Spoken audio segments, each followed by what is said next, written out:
Omar Khadr may plead guilty to charges of terrorism. We have the latest. Canada may have its first homegrown Saint, and the Leafs head to the Big Apple to take on the Rangers. Humber News starts right now.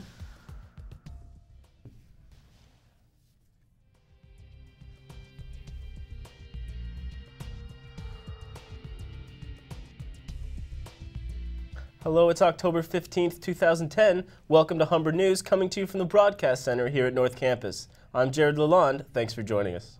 And I'm Rachel Yeager. Ahead on our show, we have all your news, sports, and entertainment highlights, as well as your 5-day weather forecast. But first, Jared has our top story. Students' freedom of speech has been defended in a judge's ruling this week. An Alberta court ruled the University of Calgary should not have punished twin brothers for posting critical comments about the professor on Facebook. One brother was put on probation for 2 years, and both were forced to apologize to the faculty member. Reporter Jessica LeBerge takes a look at how Humber deals with the issue. Facebook. Students use it all the time, but if you don't think about what you're posting, you could land yourself in trouble. Here at Humber, Associate Dean of Media Studies Basil Ganan says students need to remember anything they post is in the public domain. So the same rules that apply to public discourse apply to the internet. So you have to be very careful, and it doesn't take much for something to move from criticism to outright cyberbullying. And if there is evidence of bullying, well, then we'll move quite quickly to rectify that situation and ensure that everyone is treated fairly. There are lots of places online for students to voice their opinions, including ratemyteacher.com. While he says he's never posted about his professors, Peter Niles says he doesn't agree with the University of Calgary's decision. Yeah, I think they're kind of overreacting.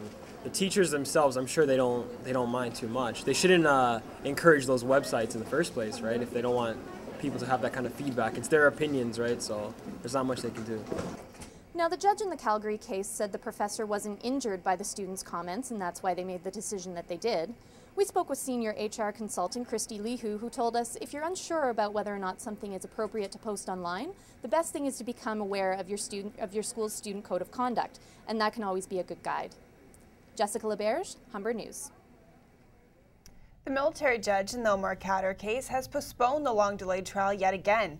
That's because a proposed plea deal may lead to the accused war criminal's return to Canada. The deal would see the Toronto native pleading guilty to some or all of his war crimes charges, which include murder and terrorism. This would be in exchange for a reduced sentence and the option of serving some of his time in Canada. 24-year-old Khadr is accused of murdering a U.S. soldier in Afghanistan when he was 15. He has been held in Guantanamo Bay since 2003 and has spent over a third of his life in prison. Voter turnout could increase this year in what is becoming the most publicized mayoral election in recent memory. The prediction comes after the advanced polls were visited by twice as many people compared to other election years. But while Torontonians take to the polls, some Humber students say they need a little more information before casting their ballots. Signs for the elections are up around the city and at Humber, but as students walk through the halls, most seem unaware of who to cast their vote for. Honestly, I haven't really thought about it, so I couldn't give you an answer. I don't know. I didn't see anything being really relevant to me personally. I work at Centennial Ski Hill, and we had a big debate on if we were going to be open or not because they didn't want to give us funding. So that was a huge issue, but I know Ford is in favor of us, so I'm kind of hoping he wins. The election will be held on October 25th. A third member of Toronto City Council has jumped off the Pantalone bandwagon. Councillor Adam Vaughan is now endorsing George Smitherman, saying it's the only way to defeat Rob Ford. Vaughan says he came to the decision after a poll showed Pantalone trailing far behind Ford and Smitherman. Pantalone says he will stay in the race because he's the only candidate who supports city building and opposes radical change. One of Canada's most beloved religious figures will receive his sainthood this Sunday.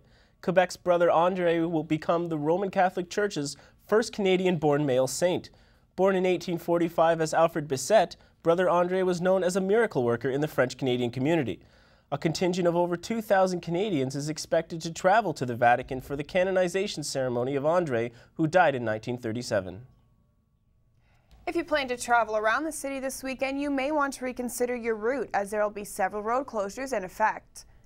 The northbound Don Valley Parkway will be closed for routine maintenance, starting at 2 a.m. this Saturday until 5 p.m. Sunday.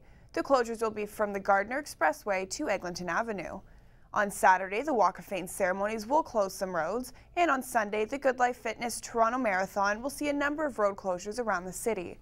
For details, go to the website toronto.ca/transportation. Everything should be back to normal for the Monday morning commute.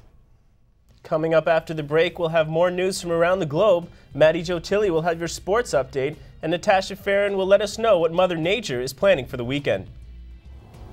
All the soggy weather has finally cleared up, and plenty of sunshine is on the way to kickstart the weekend. Stay tuned, more weather details after the break.